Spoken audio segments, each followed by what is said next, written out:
सीताराम सीताराम सीताराम। श्रीमद् भगवद गीता के 9वें अध्याय का महात्म्य आज मैं कहूँगा। तो उससे पहले पद्म पुराण के 2 श्लोक हैं जिसमें ये बताया गया है कि नरक से आए हुए मनुष्यों के क्या लक्षण हैं और स्वर्ग से आए हुए मनुष्यों के क्या लक्षण हैं। तो पहले नरक से आए हुए मनुष्यों के लक्षण जो पद्म पुराण में आया है। कार्पण्य वृत्ति स्वजनेषु निंदा कुचैलता नीच जनेषु भक्ति अतीव रोषो कटुका च वाणी नरस्य चिन्हं नरकागतस्य। तो कहते हैं, वेद व्यास जी का वचन है, नरक से आए हुए लोगों में ये लक्षण रहा करते हैं: अत्यंत क्रोध करना, कटु वचन बोलना, दरिद्रता, स्वजनों से बैर, नीचों का संग और कुलहीन यानी नीच जो हैं उनकी सेवा। ऐसा ही श्लोक चाणक्य नीति में भी आया है। अब जो स्वर्ग से आए हुए हैं उनके लक्षण: स्वर्गस्थितान्मिह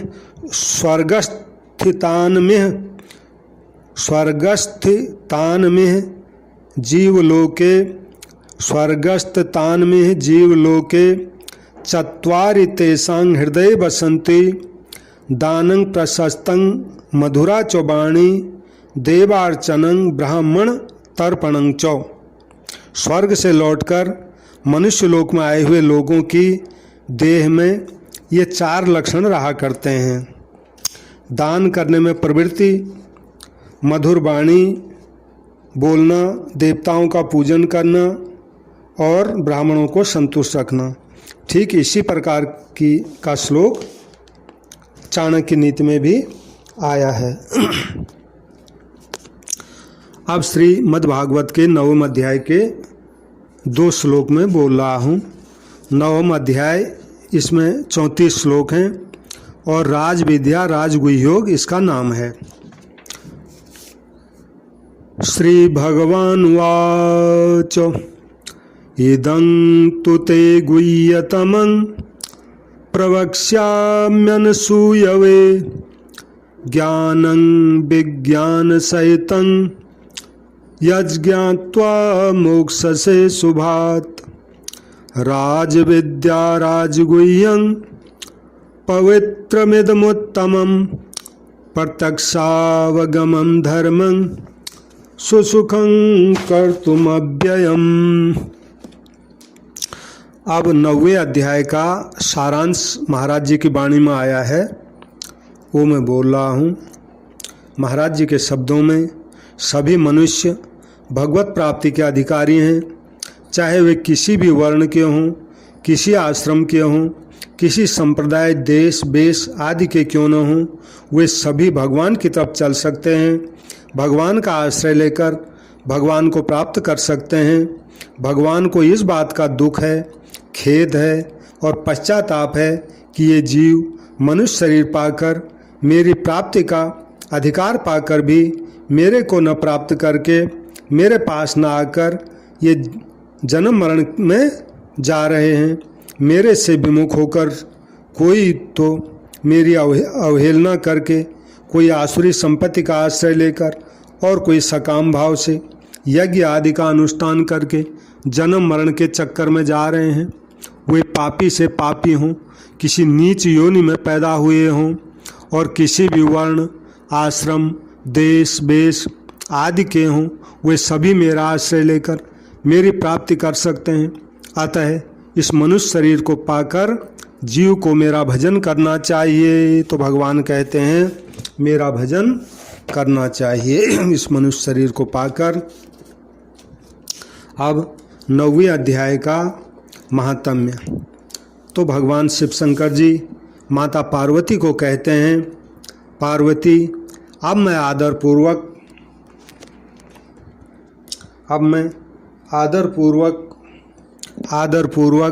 9वें अध्याय के महात्म्य का वर्णन करूँगा। तुम स्थिर होकर सुनो। नर्मदा के तट पर महिष्मती नाम की एक नगरी है। वहाँ माधव नाम के एक ब्राह्मण रहते थे जो वेद वेदांगों के तत्वज्ञ और समय समय पर आने वाले अतिथियों के प्रेमी थे। उन्होंने विद्या के द्वारा बहुत धन कमाकर एक महान यज्ञ का अनुष्ठान आरंभ किया। उस यज्ञ में बलि देने के लिए एक बकरा मंगाया गया। जब उसके शरीर की पूजा हो गई बकरे की बलि देने के लिए, तब सबको आश्चर्य में डालते हुए उस बकरे ने हंसकर ऊंचे स्वर से कहा कि ब्राह्मण, इन बहुत से यज्ञों को करने से क्या लाभ है? इनका फल तो नष्ट हो जाने वाला है तथा ये यज्ञ जन्म, जरा और मृत्यु के भी कारण है। यह सब करने पर भी मेरी जो वर्तमान दशा है उसको देख ही लो, मैं आपके सामने हूँ। तो बकरे के इस अत्यंत कौतूहलजनक वचन को सुनकर यज्ञ मंडप में रहने वाले सभी लोग बहुत ही विस्मित हुए। तब वे यजमान ब्राह्मण हाथ जोड़कर अपलक नेत्रों से देखते हुए बकरे को प्रणाम करके श्रद्धा और आदर के साथ पूछने लगे। ब्राह्मण बोले बकरे को कि आप किस जाति के थे, आपका स्वभाव और आचरण कैसा था तथा किस कर्म से आपको यह बकरे की योनि प्राप्त हुई, यह सब बातें आप मुझे बताइए। तब बकरा बोला, ब्राह्मण, मैं पूर्व जन्म में ब्राह्मणों के अत्यंत निर्मल कुल में उत्पन्न हुआ था। समस्त यज्ञों का अनुष्ठान करने वाला और वेद विद्या में मैं प्रवीण था।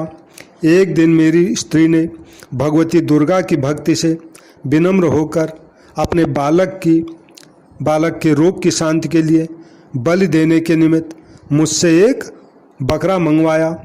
तत्पश्चात जब चंडिका के मंदिर में वह बकरा मारा जाने लगा, उस समय उस बकरे की माता ने मुझे सौंप दिया। उस बकरे की माता ने कहा, वो ब्राह्मणों में नीच और पापी, तू मेरे बच्चे का वध करना चाहता है, इसलिए तू भी बकरे की योनि में जन्म लेगा।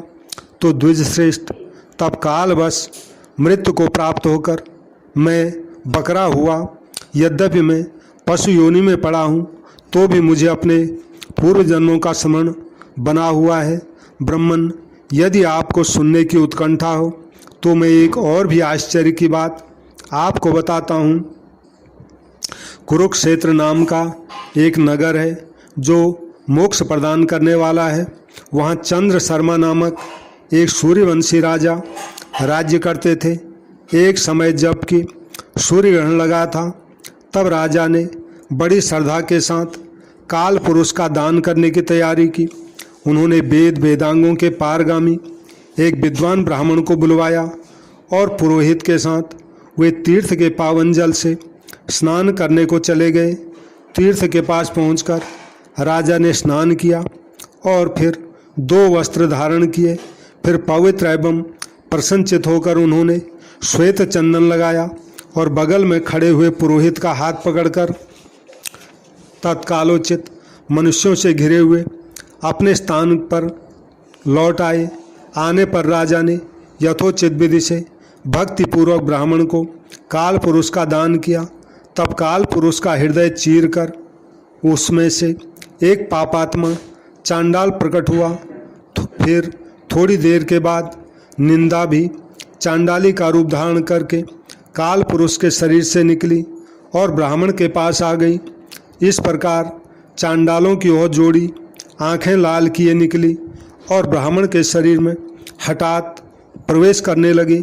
ब्राह्मण मन ही मन उस समय गीता के 9वें अध्याय का जप कर रहे थे 9वें अध्याय का जप कर रहे थे और राजा चुपचाप यह सब कौतूहल देखने लगे। ब्राह्मण के अंतःकरण में भगवान गोविंद शयन करते थे, वे उन्हीं का ध्यान करने लगे।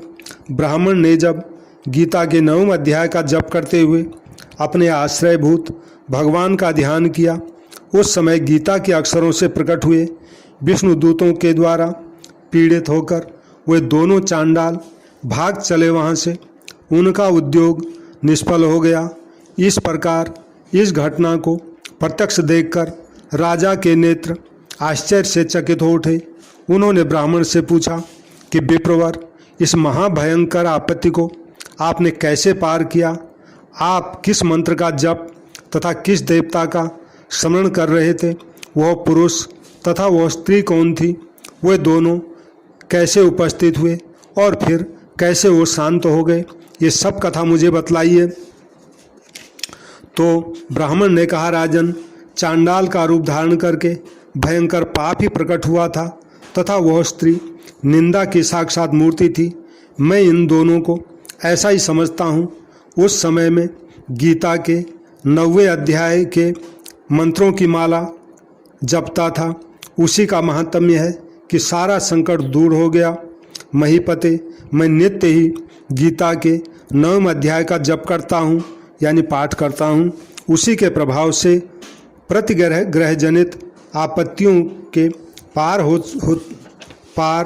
हो सका हूँ। यह सुनकर राजा ने उसी ब्राह्मण से गीता के 9वें अध्याय का अभ्यास किया। फिर वे दोनों ही परम शांति यानी मोक्ष को प्राप्त हो गए। यह कथा सुनकर ब्राह्मण ने बकरे को बंधन मुक्त कर दिया और गीता के 9वें अध्याय के अभ्यास से ब्राह्मण ने भी परम गति को प्राप्त किया। सीताराम। अब श्रीमद् भगवद गीता के 9वें अध्याय के 2 आखिरी श्लोक में बोल रहा हूँ।